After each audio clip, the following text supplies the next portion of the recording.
విశాఖలో పోటీ చేస్తున్న వారికి తల్లి ఆశీస్సులు కోరుకున్నా అని తెలిపారు. గతంలో ఎంపీగా పనిచేసిన అనుభవం ఉందని, గతంలో ఉత్తరాంధ్రలో అనేక సమస్యలపైన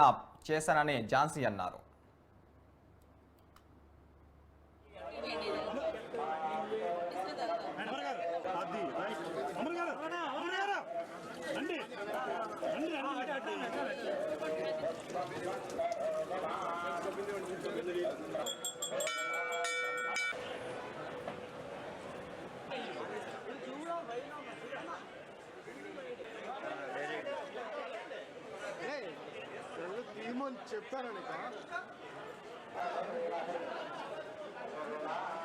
ఉత్తరాంధ్రలోనే ప్రత్యేకించి మన విశాఖపట్నంలోని శ్రీ శ్రీ శ్రీ కనకమహాలక్ష్మి అమ్మవారు పిలిచినప్పటికే తల్లి, ఉత్తరాంధ్ర కల్పవల్లి, ఆ కనకమహాలక్ష్మి తల్లి సంపూర్ణమైన ఆశీస్సులు మా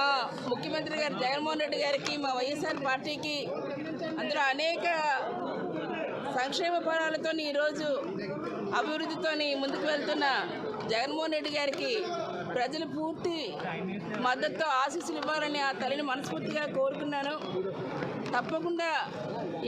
ఎవరైతే పోటీ చేస్తున్నారో వారందరూ కూడాను విజేతలుగా నిలవాలని చెప్పి ఆ తల్లి ఆశీస్సులు ఉండాలని, ఇంకా అభివృద్ధి ఫలాలు, సంక్షేమ ఫలాలు అందాలంటే ఖచ్చితంగా మళ్ళీ ముఖ్యమంత్రిగా జగన్మోహన్ రెడ్డి గారిని, వైఎస్ఆర్ పార్టీని గెలిపించాలని, ఉత్తరాంధ్రలోనే ప్రత్యేకించి మన విశాఖపట్నంలోని శ్రీ శ్రీ శ్రీ కనకమహాలక్ష్మి అమ్మవారు పిలిచినప్పటికే తల్లి,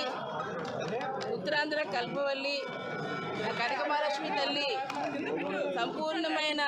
ఆశీస్సులు మా